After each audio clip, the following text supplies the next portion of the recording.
My dear brothers and sisters in Christ, we praise the Lord who has gathered us as one community of faith as we celebrate here in the Philippines the feast of the Santo Niño.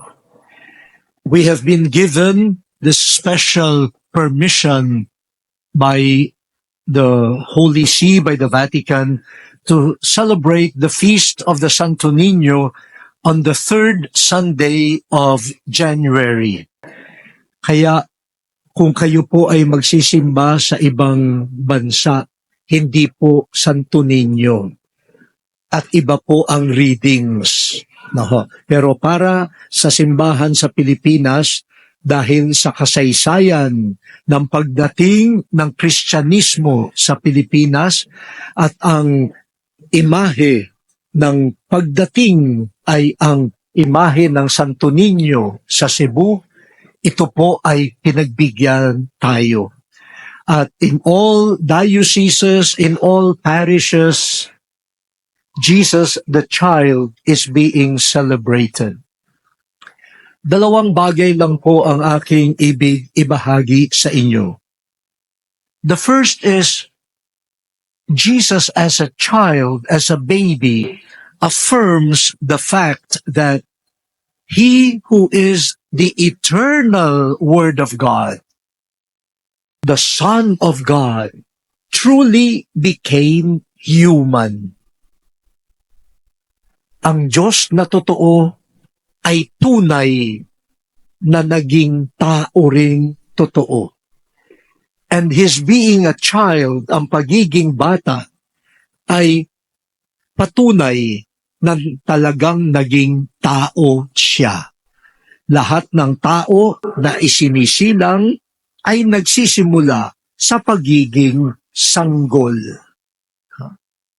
But one thing is that being a child for Jesus was not just a stage in His life.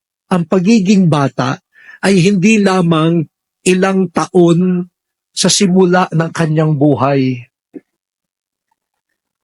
Tayo sinasabi natin kapag ka 4 years old na, 5 years old na, hindi ka na sanggol, ha? Parang natatapos ang pagiging sanggol. And then, pag naging 13 years old, sasabihin natin, hindi ka na bata, ha? Teenager ka na. Para sa atin, yung pagiging bata, sanggol, ay parang lumilipas pagkailang taon.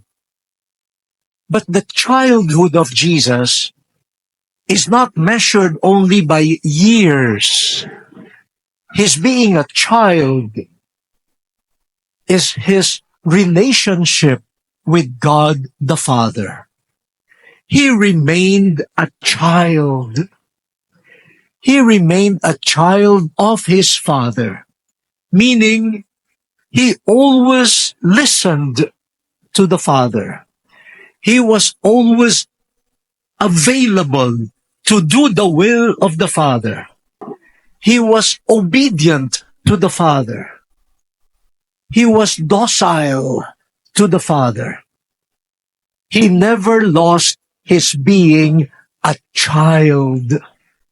It was a permanent character of Jesus. Being, yes, weak, He emptied Himself of His glory. He became human. He obeyed the Father, and that childhood remained with Him until death.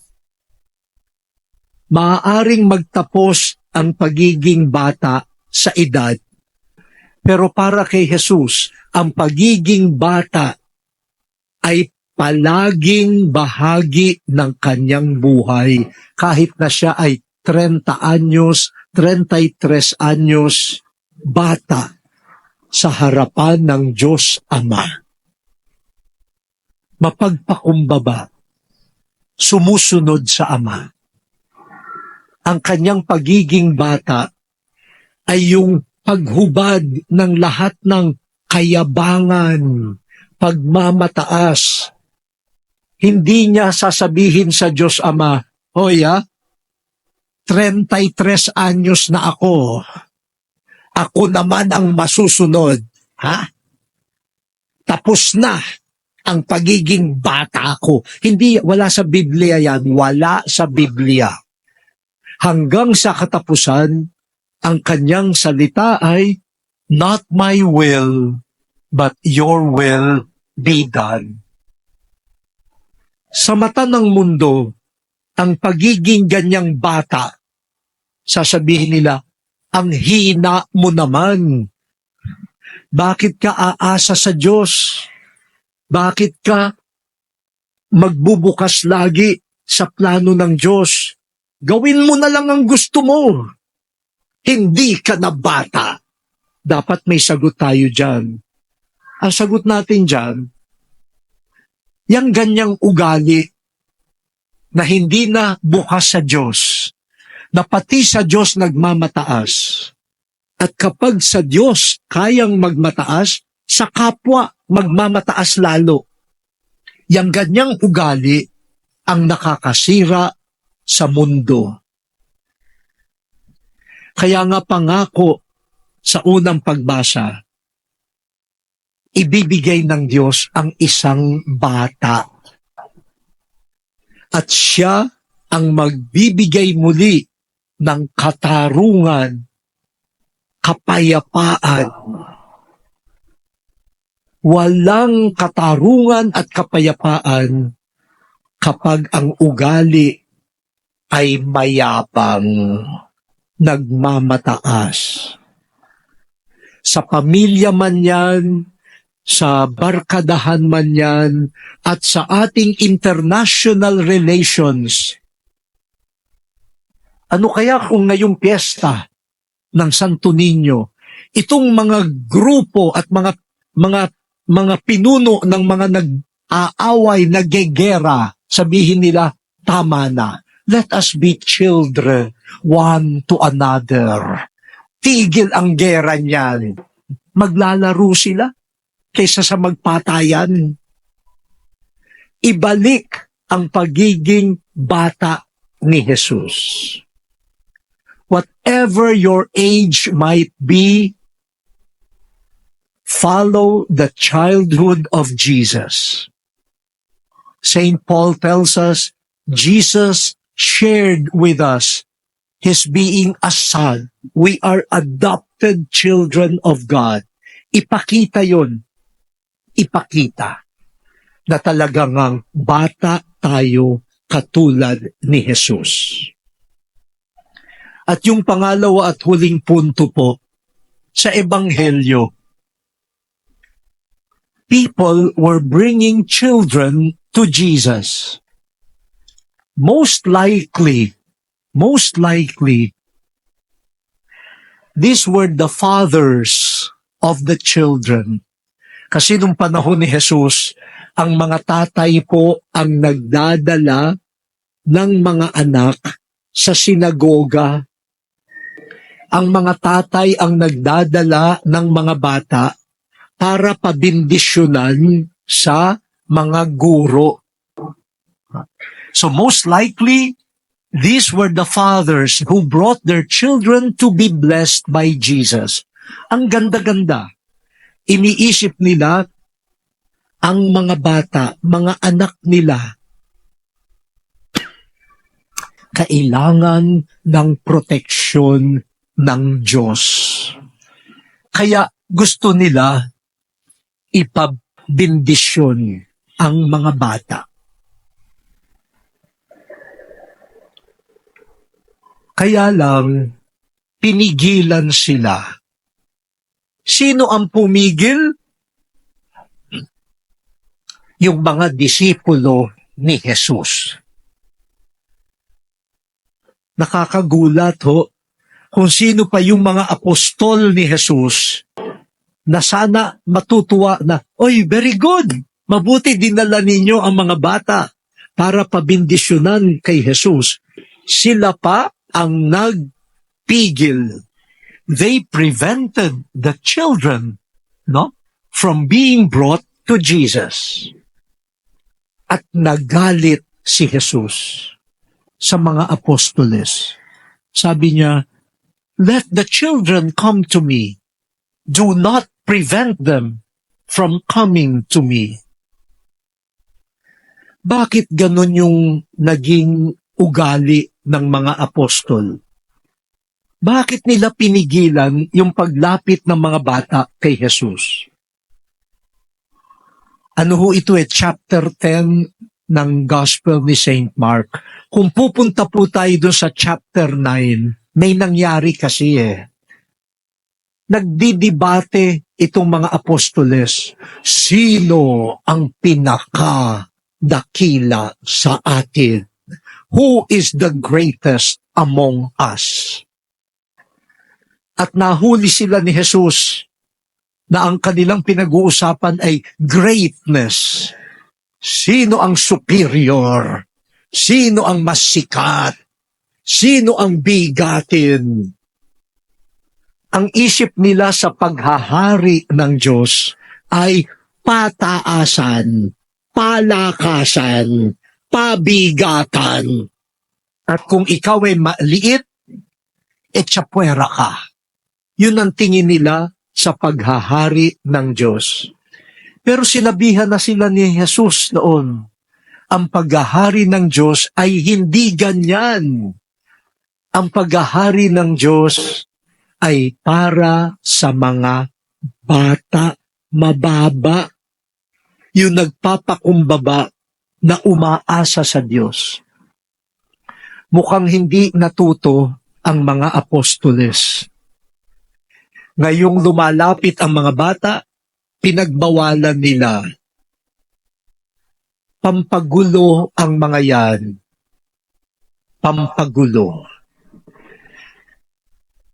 Inulit na naman ni Jesus, Huwag niyong ilayo ang mga bata sa akin. Kapag hindi ninyo tinanggap ang paghahari ng Diyos tulad ng bata na may pagpapakumbaba, umaasa sa Diyos, humihingi ng tulong sa Diyos, hindi nagmamataas. Kapag hindi ganyan ang inyong ugali, hindi kayo makakapasok sa paghahari ng Diyos. Si Jesus na bata, tinatanggap niya ang kapwa bata, mahihina, umaasa sa Diyos.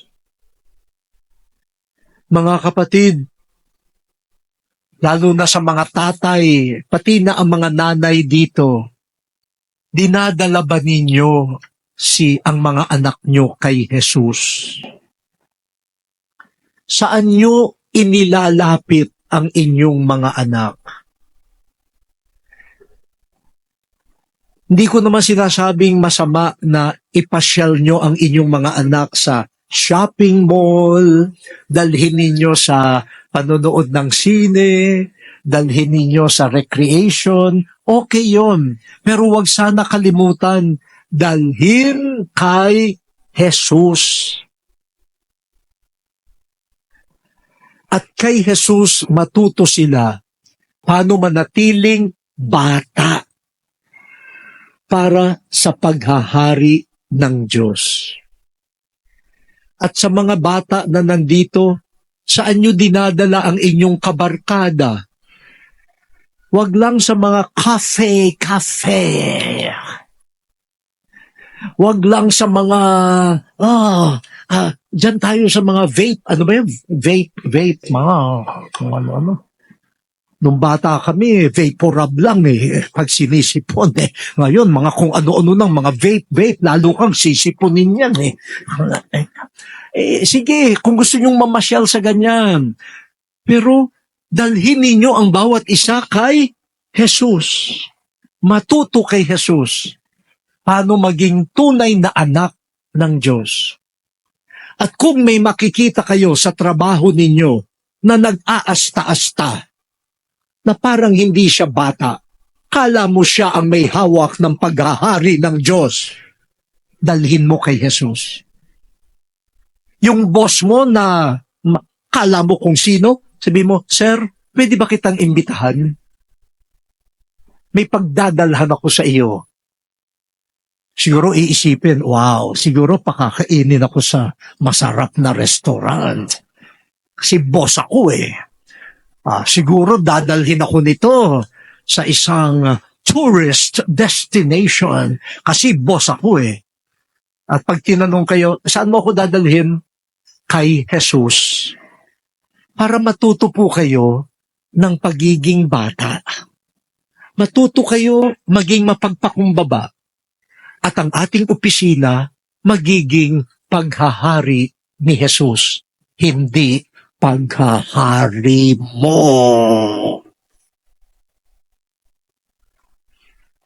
Pag ginawa nyo yan, malamang mawalan kayo ng trabaho.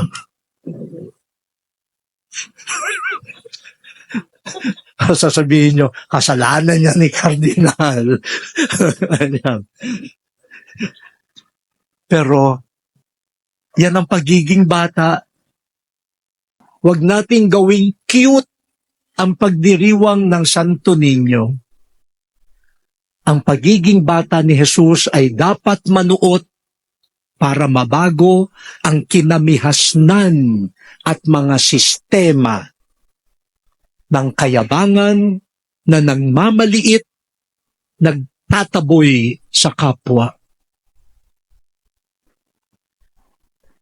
Ang paghahari ng Diyos ay nakalaan para sa mga bata.